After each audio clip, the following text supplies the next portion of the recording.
의미 있는 액수로 매수를 했던 날이 한 3일 정도밖에 안 돼요. 제일 의미 있게 산 거는 밸류에이션으로 봤을 때 역사적으로 좀 안 좋았던 수준까지 간 걸 봐서 매출은 한 번도 역사건을 한 적이 없어요. 매해 계속해서 개선이 되고 있고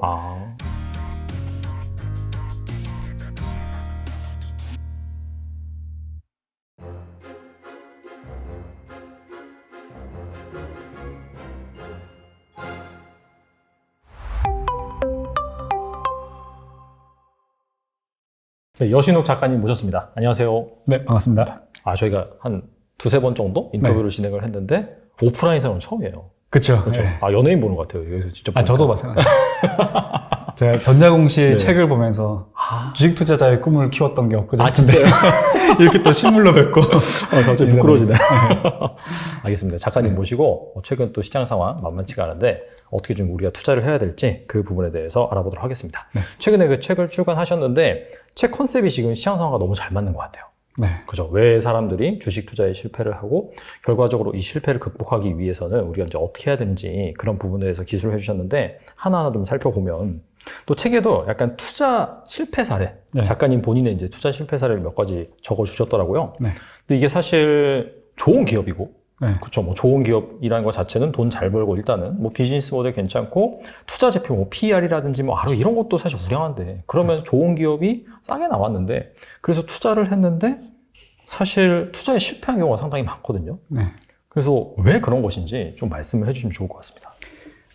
제가 책에는 이제 몇 개 실패 사례를 제가 투자한 이제 종목들 가지고 설명을 드렸었는데, 저도 이제 처음에 주식 투자를 공부를 할 때 가치 투자, 그러니까 그 실제 내재 가치 대비해서 주가가 싼 기업들을 선별하고 그런 것들을 선별하기 위해서 재무 상태도 굉장히 많이 봤고 어떤 그런 비즈니스 모델에서의 그 안정성 이런 것들을 중요하게 생각하고 배당도 많이 보고 그랬었는데, 처음에 초기에 그런 스타일로 투자를 해봤는데 뭐 2년, 3년이 지나도 주가가 변하지 않는 경우를 많이 봤었어요. 그래서 분명히 공부한 대로 투자를 했는데 네네. 왜 성과가 생기지 않지? 라고 생각을 했는데, 점점 경험이 쌓이면서 제가 새로 배우게 된 거는 주가가 떨어지지 않을 거랑 주가가 오를 것, 그러니까 주가의 변동성에서 실제로 오르면서 수익이 나는 거는 어떤 그 미래의 변화에 대한 부분이 더 중요하다는 거를 깨달았어요. 그래서 그 책에 소개한 거에서는 제가 이제 진로 발효나 이제 뭐 제지주, 그러니까 골판지 관련된 주식들, 네. 그러니까 PER 낮고 막 ROE 높고 이런 것들로 유명한 회사들을 이제 가치주를 발굴하면서 투자했다가 오랫동안 이제 고생하시는 투자분들이 많은데, 저도 비슷한 경험을 겪었어요. 그래서 그 부분에서 이제 제가 책에다 기술한 거는 미래에 대한 변화를 감안을 하고 거기에서 이제 투자 아이디어, 그러니까 미래 어떤 특정 시점에 지금보다 더 나아질 만한 아이디어가 있는 기업을 사야 이제 실제 주가 상승을 통한 시세 차익을 누릴 수 있다, 이런 것들을 좀 말씀을 드렸던 것 같아요. 그게 이제 쉽게 말하면 약간 가치의 함정이라고도 표현하기도 그렇죠. 하죠. 네. 싸고 다 좋고 실적 참 좋은데 결과적으로는 뭔가 올라갈 만한 모멘텀이 없으니 네. 거기에서 뭐 사실 크게 빠지진 않을지언정 시장은 막 날아가는데 내가 투자한 종목은 가만히 있으면 사실 어떻게 본다면 하락장보다 더 힘든 고통을 느끼게 되잖아요. 네. 그런 케이스를 이제 말씀해 주시는 거다. 그렇게 네. 이해할 수가 있겠네요. 네. 알겠습니다. 뭐 추가적인 그런 뭐 실패를 극복한 투자 방법에 대해서는 뒤에서 좀 알아보고, 작가님과 저번에 이제 인터뷰를 진행한 다음에 한 단계 또 지수가 레벨 다운이 됐었습니다. 아마 그때 제 기억하기로는 한 2,300선, 400선이었는데 거의 2,100 초반까지 내려갔다가 네. 최근에 약간 좀 다시 반등이 나왔어요. 그래서 네. 지금 2,300, 400 정도? 그 정도에서 코스피가 지금 거래되고 있긴 한데, 네. 혹시 이렇게 약간 좀 변동성이 심한 시기에 작가님께서 포트폴리오 조정이 있었는지 좀 궁금하거든요. 이 올해는 제가 아마 연초에도 잠깐 언급을 드린 적이 있었던 것 같은데, 네. 의미 있는 액수로 매수를 했던 날이 한 3일 정도밖에 안 돼요. 네, 그래서 1월 28일 그때 한번 샀었고, 5월 중순에 17일이었나 그때 한번 또 매수를 했었고요. 그리고 이제 제일 최근에는 9월 28일이었나요? 그 최근 저점에 때 매수를 했었는데, 제 나름의 기준은 있었어요. 제가 좀 대형주나 코스피 쪽을 선호를 하다 보니까 코스피 지수 기준으로 마이너스 2.5% 이상, 그러니까 지수가 빠지는 날, 그 날만 매수를 하자. 그러니까 제가 그 지난 2002년부터 올해까지의 그 지수의 등락률을 다 세워봤는데, 네. 2.5% 이상, 마이너스 3% 이상 빠지는 날은 거의 예외 없이 반대 매매가 터지는 날이더라고요. 그래서 올해같이 난이도가 높은 장에서 종목을 제대로 고를 능력에 자신이 없으니까 네. 매수하는 날을 고르자. 이렇게 생각을 하고 나름대로 이제 그런 기준을 가지고 매매를 했는데, 그러니까 공부를 뭐 적게 한 건 아니지만 매수나 매도는 최대한 자제를 했었어요. 그래서 그렇게 하면서 올해 좀 그래도 다행히 선방을 했던 것 같습니다. 그냥 사실 제일 의미 있게 산 거는 올해는 삼성전자를 많이 샀어요. 그러면 최근에 이제 9월 28일 날 그때도 이제 2.5% 빠져가지고 그때 사셨다고 하셨는데 그때도 그럼 삼성전자를 추가 매수하신 건가요? 제가 삼성전자 아마 지난번 나왔을 때도 삼성전자 이야기를 하긴 했었는데 맞아요. 5월 달부터 제가 물렸어요. 근데 그 정도부터 물렸으면은 네. 준수한 편이에요, 사실. 네, 남들보다 좀 그렇지만 어쨌든 저도 제일 안 좋았을 때까지 하면 한 마이너스 10%까지 갔었거든요. 그런데 이제 그냥 삼성전자를 산 이유는 크게 어렵지 않았어요. 반도체에 대한 그 간단한 분석도 했지만 삼성전자에 물리면 마음이 편하겠구나 라고 생각을 했던 거죠. 그래서 그냥 뭐 제 평단가보다 이제 낮은 상태에서는 큰 고민 안 하고 이제 매수를 더 했고, 9월 28일 그때는 전자를 많이는 못 사고요. 다른 종목도 좀 관심 있는 게 생겨서 샀는데, 네. 전반적으로 올해는 좀 의미 있는 액수로 매수를 했던 거는 삼성전자였던 것 같아요. 네. 혹시 뭐 다른 종목이라고 한다면은 뭐 어떤 종목을 말씀하시는 거죠? 9월 28일에는 중소형주 위주로 좀 샀었는데, 일단 삼보판지를 또 재지 쪽? 네, 이번에 중소형주 9월 28일에 샀던 거는 액수가 크진 않았어요. 삼보판지 같은 경우에는 그 폐지 가격이 네. 그 연초에 비해서 많이 빠졌더라고요. 네, 그래서 그런 부분에서, 그리고 이제 삼보판지의 밸류에이션으로 봤을 때 역사적으로 좀 안 좋았던 수준까지 간 걸 봐서 골판지 업체가 성장주냐 뭐 가치주냐 얘기는 많지만 어찌됐든 사이클 상에서, 그러니까 밸류에이션 상에서의 하단에서는 어느 정도 안정적으로 매수를 해도 된다라고 생각을 해서 삼보판지를 조금 샀었고, 그리고 LS전선 아시아하고, LS전선 아시아는 이제 전선 쪽인데 베트남이 작년 3분기 때 락다운 때문에 이제 실적이 그렇게 좋지 않았었어요. 그래서 LS전선 아시아가 올해는 이제 그 작년의 기저효과를 좀 누릴 것 같아서 3분기 실적이 괜찮을 거라고 예상을 하고 좀 샀었고요. 그리고 하나 더 있었는데, 많이 사준다. 아니, 되게 조금씩 이제 보초병 수준으로. 그렇죠. 정찰 보낸 거예요, 사실. 네. 왜냐면 너무 포트가 대형주에 한두 종목이 집중되어 있다 보니까 좀 더 폭넓은 공부를 하려면 일단은 사서 물려야겠더라고요. 그래서 마지막으로 샀던 게 이제 아난티라고.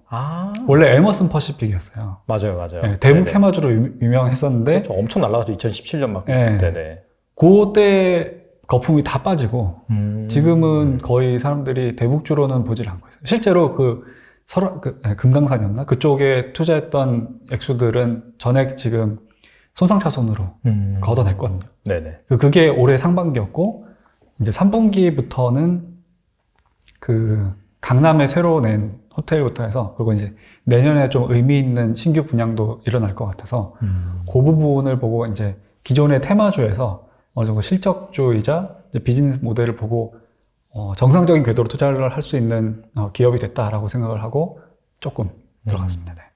그럼 삼보판지부터 제가 좀 궁금한 거 여쭤보면은, 네. 이게 사실 폐지 가격이 이제 제품 가격이 되는 거고, 거기서 그 제품 가격 사이클에 따라서 또 이익이 늘었다 줄었다 하고, 그 다음에 뭐 사실 리오프닝 되고 뭐 약간 사회적 거리두기 완화되면서 온라인 쇼핑에 대한 그런 기저효과 때문에 약간 좀 주춤할 수는 있어도 그 온라인 쇼핑 성장성은 아직까지 있긴 하잖아요.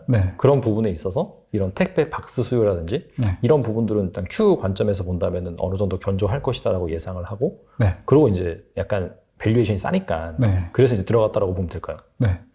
지난번에 제가 이제 제지주를 투자하면서 이제 실패 사례도 여기 책에 넣긴 했었는데. 많이 본 것 같아요. 맞아요. 네. 비쌀 때 샀었어요, 그때는. 그러니까 이 전체적인 골판지 제지 쪽이 리레이팅이 될 거다라는 기대 때문에 사람들이 아예 다르게 봤었는데 그때가 사실 고점이었거든요. 근데 저는 이제 그때 잘못 들어갔던 기억이 있기 때문에 오히려 지금 들어갔을 때는 너무 마음이 편했어요. 아. 예전에 샀을 때에 비해서 밸류에이션 상황에서 훨씬 싼 가격에 산 거였기 때문에 그래서 그런 부분에서 오히려 예전에 비해서 공부를 더 안 하고 샀어요. 네. 근데 사실 딱히 공부할 게 없긴 해요. 네. 그리고 실제로 투자하시는 분들도 주변을 그냥 그 동네 재활용 센터를 가보시면 알 거예요. 골판지가 줄어들지가 않았어요. 그런 박스들이. 아. 네. 그래서 그런 부분에서는 어느 정도 내수주로서의 안정성도 있다고 생각을 해서 조금 매수를 했습니다. 네. 알겠습니다. 아나티 같은 경우에 약간 좀 리오프닝? 좀 예전에 비해서 사람들이 좀 이렇게 왕래도 많이 하고 여행도 많이 가고 좀 그런 네. 관점에서 좀 모멘텀을 받을 수 있을까라고 볼 수 있을까요, 그러면? 일단 이제 투숙객의 볼륨 측면에서는 사실 뭐 오히려 리오프닝이 되면 우리나라 사람들은 해외로 나갈 거기 때문에 안 좋게 보는 분들도 있어요. 네네. 근데 제가 봤던 거는 오히려 반대로 지금 우리나라 위상이 코로나 전후로 굉장히 글로벌리 높아졌기 때문에 외국에서 우리나라로 들어온 수요도 많을 것이다. 그렇겠네요. 그리고 만약에 외국에서 돈이 좀 있는 관광객이 온다고 하면은 아난티처럼 하이엔드 이제 그 호텔, 리조트 이런 쪽을 영위하고 있는 회사들이라고 하면은 어느 정도 수혜를 입을 수 있을 거라고 생각했고 좀 제일 주력이 된 투자 아이디어는 내년 상반기 때 이제 신규 분양이 되는 이 부산 쪽에 새 리조트가 있더라고요.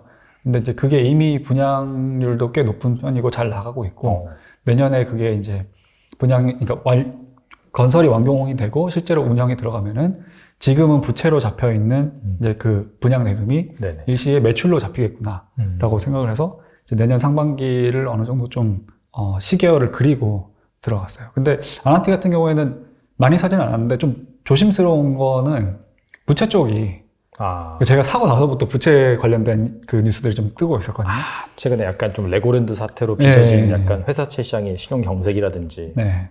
그래서 그런 부분들을 좀 주의를 하면서 이제 보유를 할 생각입니다. 알겠습니다. 마지막으로 그 LS 전선 아시아. 네. 여기도 이렇게 상장한 지 그렇게 오래된 기업은 아니잖아요. 그죠? 네, 그렇죠. 2016년인가 17년인가 아무튼 뭐 제 정확한 기억은 안 나는데 네. 그때 이제 베트남에서 그 뭐 전봇대라든지 전선 네. 이런 것들이 되게 많은데 이게 이제 지중화 될 것이다. 네. 안으로 이제 묻어지는 그런 사이클이 올 것이고 여기에서 이제 수혜를 받을 수 있다라고 해서 저도 이제 기억이 나긴 하거든요. 네. 그러면은 그거 같은 경우에 여전히 이제 좀 성장하고 있다라고 이제 볼 수 있을까요? 그런 수요라든지.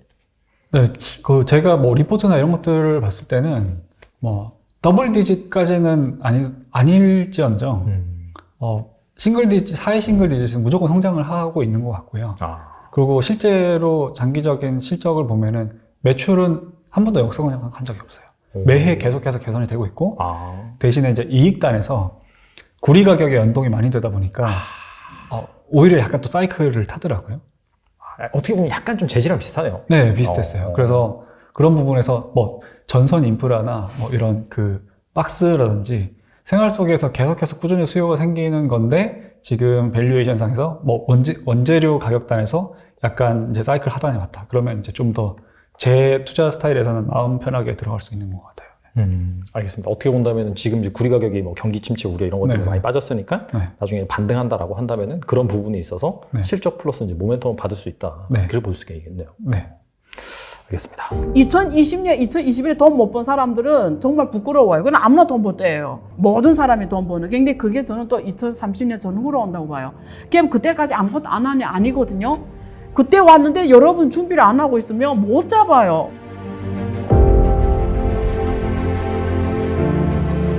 그럼 여러분 기술의 판이 바뀐다라는 거예요. 지금은 또 새로운 기술을 기반으로 해서 새로 50년 주기가 시작되는 시점에 와 있다. 근데 여러분 운 좋게 지금 이 시장에 숨쉬는 사람들은 그 50년 기회가 한번 잡을 수 있게 됐다라는 거예요. 어려운 게 아니거든요. 사람들이 어렵게 보거든요. 투자라고 하면은 전혀 아닙니다. 모를 때는 어려워요. 알면은 쉽거든요.